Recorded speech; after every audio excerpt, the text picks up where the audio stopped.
Hello everyone, and welcome to the Masters Tactics video with PinkPWNAGE. And in this video, I'm going to walk you through a high-level game to show you the meta tactics. The purpose of this video is to guide you through a high-level game so that you can see and understand the tactics we're employing and incorporate this into your game. Very important. Before we get into it, it's very important to understand that everyone has a different purpose for playing this game. Some people are just looking to play for fun, and fun is subjective. Fun, for me, means getting kills, damage, and winning. All three things. Some people just want to play to make friends. Some people are just playing to improve their skills. Some people are just playing to win. Some just are playing to get the kills and damage. What is fun to you will affect how you play. If I want to win, I probably shouldn't hot drop, which you'll see me do in this game. If I want to get kills, I probably should hot drop. But then again, I'm trying to get all of these things. The reason I'm trying to get all these things is to maintain my leaderboard status. I'm ranked 100 to 200, depending on whether it's season or career. You can check your stats on PinkPWNAGE website, which has a formula for calculating your damage, stats, and wins, and ranks you amongst all other players. So a game really starts in the lobby. When good players or pro players are in a lobby, what they do is they always size up the lobby. When you've played 1,000 or 2,000 games of Population 1, you tend to see a lot of the same players and know who the threats are. So every time I come into a lobby, I take a peek at who I'm up against so I know which teams I have to look out for, because I have to play differently when I play those teams versus standard teams or just new players. So for example, if I see someone in the top 25, I'll play a lot differently than I will against someone who's in the top 500 on OnePop.1. So this lobby actually has someone, Kin Rice Monster, who's ranked, I believe, 26 for the season. So he's higher than myself, who is ranked 100. So I know this, and I'm going to have to make sure I play smart. I can't just charge in there like a madman. So size up the lobby is the first tactic. For a new player who's just beginning this game, if you see anyone who looks scary, and I know that's kind of hard to tell because sometimes a lot of people fly on the radar, but if you see a clan tag, some to look out for are WWW, Apex, TTP, VRS. If you see any of those four particularly, you're probably just better off leaving the lobby if you're new. Leaving the lobby doesn't affect any of your stats. It doesn't affect anything. And unfortunately, sometimes you just have to play against these people unless you leave the lobby. So honestly, if I'm playing solo, even myself, and I see a lobby that has 3 sweats of my level, and I was just playing to have fun in a solo lobby, I might even leave that lobby if I'm solo and I know I'm with a couple of people who are new to the game. For this particular lobby, the only people to look out for are Kin Rice Monster, who I said is ranked 26. DC, oh my god, is a streamer. He's okay. Not a threat to myself. Omega is a squad, and I know a few of them. I'm friends with them. They're decent, so I know I have to look out for that. Atheist Bro is a long-time veteran. But generally, when I look at this list, knowing my skill level, I know that actually my skill level is higher than everyone's here except Kin Rice Monster. And that's how you have to size it up. Now, the reason this is so important is that there is a big skill gap between beginning players, level 60 players, and I know when you're a beginner player, level 60 players look scary, but when you're a level 60 player, you know who the really scary people are, and that are the top 200 people, usually who are ranked on OnePop.1. So the level 60 people are even scared of the serious sweats, we'll call them pros, top players, myself included. So there's a large skill gap here, and thus it's really important to know this and not expect to win all the time. If you're a new player, don't expect to win, particularly when you start, unless you're paired up against all other new players. It took me a while to really be able to get to a point where I'm winning 60 to 70% of my games all the time. It took me probably 7 months to get there. And you'll notice that when I kill the threat squad in this game, Kin Rice Monster Squad, that everyone else is just kind of a pushover. And that's the thing. One sweat can take out the entire lobby. And when I say sweat, one top player, one pro, can wipe out the whole lobby if they're not anywhere near their skill level. Hence, skill is such an important factor in this game. But let's get to it. Alright, now getting to the pod drop. In a battle royale, you really have two options. You can take the pods in front of you, or you can hot drop, which we call it, where you just jump off the platform or fly off the platform. As a new player, I do not recommend you do this because it's so hard to hot drop against players like myself who know what they're doing and can do a lot with a limited amount of resources. You're better off potting out to a location, getting all your weapons, your bearings straight before you jump on into this large battle zone that you're about to see go on here. Okay, so tactic number 2 in game, the hot drop or the pod drop. As soon as you launch or drop off the platform, what you're going to want to do is look around and see where all the other squads are. Map awareness, as I mentioned in one of my beginner videos, is the biggest skill you can have in this game. If you know where everyone is on the map hack, then you're much more likely to win. If you could see through walls, you'd win every game, right? So when I jumped off the platform, the first thing I did was look where the other squads are dropping. Are they dropping on my right? Are they dropping on the left? I saw that 2 squads are dropping on the left, no one on my right. So we're safe on this side. So I know that we can loot this entire half of the section. However, I noticed that there were 2 squads over there fighting. And that's wonderful because we could go in and we call it third party and attack them when we're not being focused, which means we're more likely to win. So we were in a really good situation here. So I knew we could loot. I wasn't happy with this gun. It's not a meta gun, and I'm not the greatest with it. It's actually a horrible gun, the worst gun in the game. So I knew I needed a better weapon. And now, what we're going to do is we're going to just keep looting. We know we have time for it because they're fighting. They're not pushing us. So it worked out really well for us so far. So now, what I'm looking for here is I'm looking for a shotgun. Shotguns are the meta right now, particularly up close. If you're not using a shotgun or sword, you're going to die if you're close range. So I knew I had a mid-range gun. I had a UMP, but I needed a shotgun. So I kept looking. I know I can't go directly at them without a shotgun because I'm sure one of them has one now. So I know I have an op, and I'm pretty good with an op, so I can stay mid to long range here. So I'm not pushing in just yet. We got really lucky even. The Christmas drop or the weapon drop dropped right over here. They weren't pushing us. So I said, okay, let's just go get the hot drop or the weapon drop. I was a little worried they were going to peek me on this drop because they were down at the barn over there. But I got really lucky. I got 2 good weapons. I got an MK18, which is great for long range, and peeking, which is perfect here. And I have my glorious golden DT. So I know that no one is really going to beat me close range now. And I can peek long range one-handed because the gold MK18 is really accurate one-handed when you're peeking, only with the gold weapon, that is. So right now I was in a perfect situation. I didn't want to mess it up, so I knew I could charge in, or I could just wait. So I kind of did a little bit of both. Okay, let's push a little bit, see if they're pushing us, work appropriately. I know one squad's at the barn here, or the saloon here. I know one squad's at the barn. So right now I'm trying to judge where everyone is and how close they are. I bring out my shotgun because I think I'm about to get in a close range fight. And I'm a little worried that someone might just fly in on me.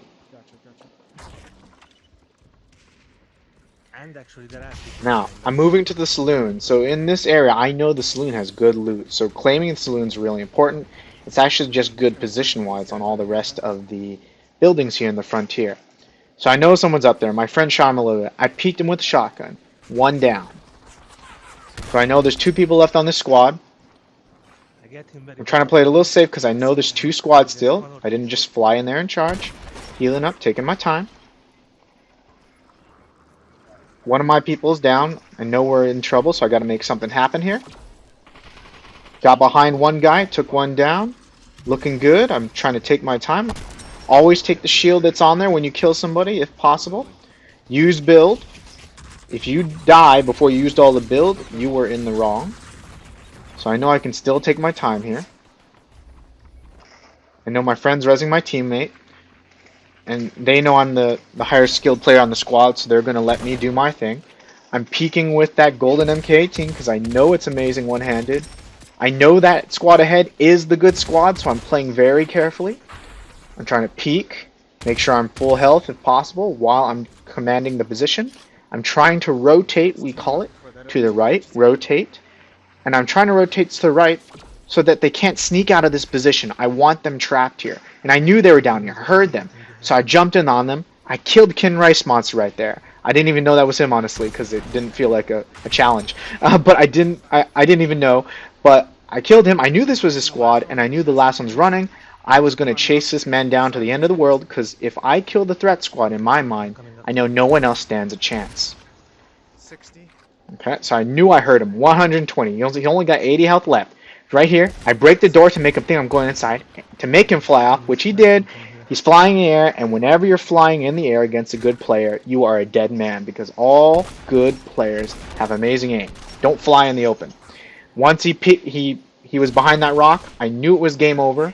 I knew I had more health than him. I had a golden DT, but I knew he was real low, so I pulled out the UMP for that. Purple DT and a golden 60. So, I knew there was another squad on the other side at Kingdom there, sniping at us. Fortunately, I knew their aim wasn't that good because they missed a couple shots, so I just pushed that squad really quick, or killed that guy, built and got out of there, and now I'm back to looting.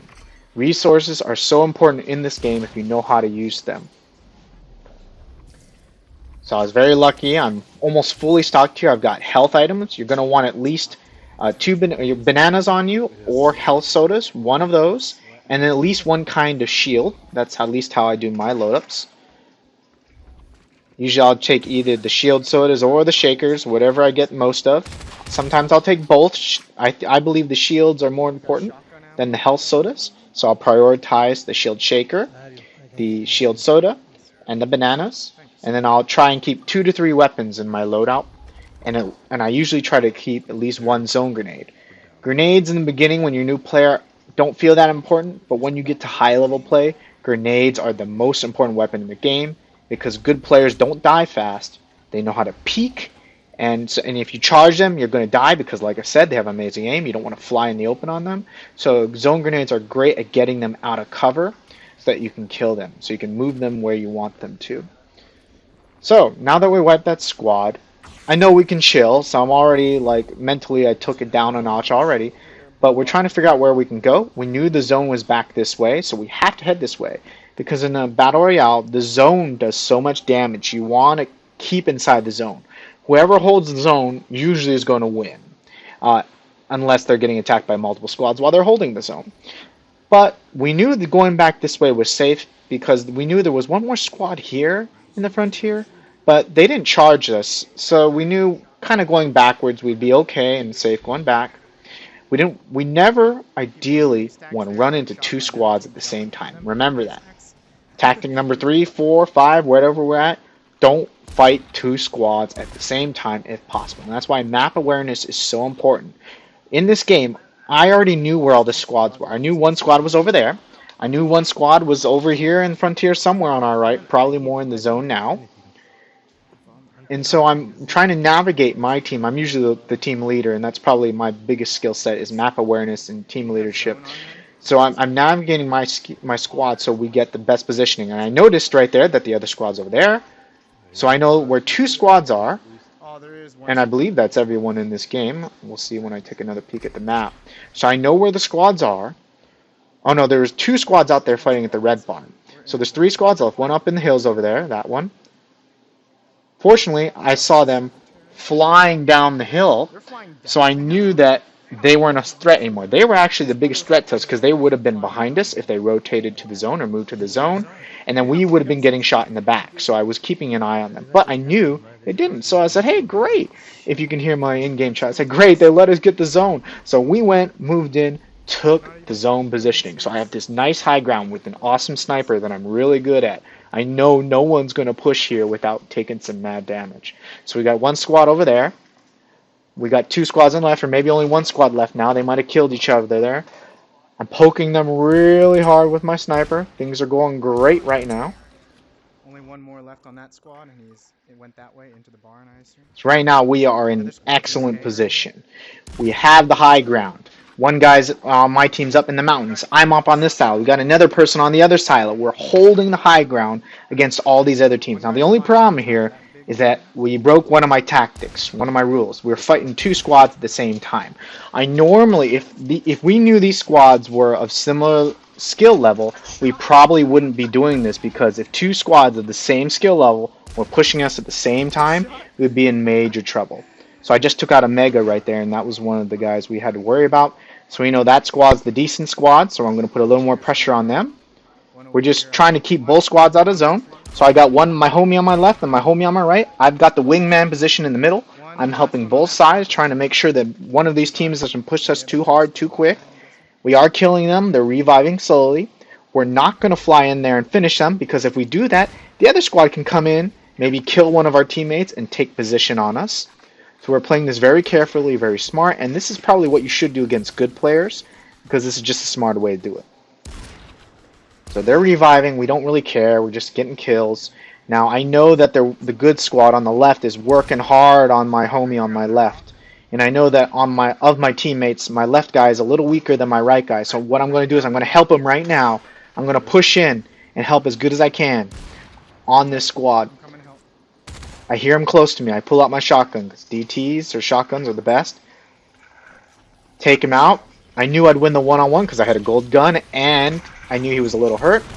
And my homie finished off the other guy. So I helped my squad mate when he was in trouble. I didn't let him die, Nicely. and we're doing great. But unfortunately, the other guy died on the other side. But he did his job. He held off those guys well enough on that side so that zone killed him, and he did so much damage to them. So that was an example of a smooth game. I chose this game as a good example in particular because we didn't just fly in there knowing we outskilled them. I didn't just fly in there and charge everybody. We actually played it tactically, and this is probably how new players should play all of the games, very tactically, because you're not going to win a good player one-on-one or just on fair equal footing. You always want to out-strategy them. Okay. So let's sum it up. I know if I can remember all these tactics. First off, size up the lobby. Okay, if you see really scary people and you're a really new player, don't play against the high people. You don't have to. Just leave the lobby. But if you want to see what it's like going up against someone like that, go for it by all means. The tip number 2 is don't hot drop. But if you are, just make sure you're very confident before you do so. Make sure you feel like you can compete with everyone with minimal resources. But once you hot drop or pod, number 2, look where everyone's going, know what areas of the map they are on so that you can size up where everyone will be and how you can move your squad or navigate your squad carefully. Tactic number 3, which I didn't really specify or clarify on, is hold the zone. Get to the zone. Because good players, especially at this level, they don't die fast. And so what that means is one team can fight another team for minutes. And the zone eventually will get to the point where it pushes whichever team is on the bad side of it, and that team will lose. Thus, you always want to be at the point where you know you can make it to zone if you have to within a short period of time. Work the zone. Hold the zone if you want to win. Okay. Tactic 4, and I didn't really clarify this in the video, is resources. Keep at least one health item on you at all times, bananas or health sodas. And keep at least one kind of shield on you at all times. Maybe even both types, the shield sodas and the shield shakers.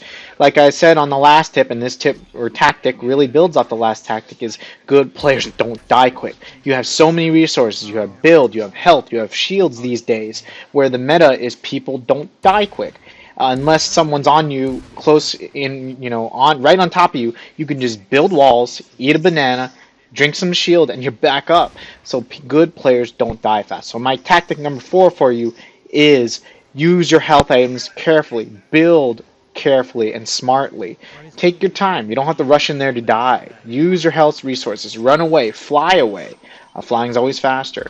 Use all your resources and gather all your resources. And that's why I recommend you pot out instead of hot drop. 2 other bonus tactics that I'm going to add on here as I watch these videos. One is that you want to hold the high ground. The high ground wins games. You can fly on top of someone without them knowing if you're on the high ground. You're looking down on them, which means you're more likely to get headshots. They got to look up physically. This is a virtual reality game. Hold the high ground. Number 2, and this is the most important one for a new player, work on your aim before you get in game. Notice how deep these tactics are. I can't even talk about them fast enough while we're playing. So you need to get your aim to the point where you can not think about your aim when you're shooting someone in the actual gameplay, because you have to be thinking about all these tactics. How I'm going to push, how I'm going to dodge, what should I do when you're playing. So work on your aim to get to the point where you don't think about it when you're in game, so you can thus work on the tactics. Thank you for watching this first video in this series.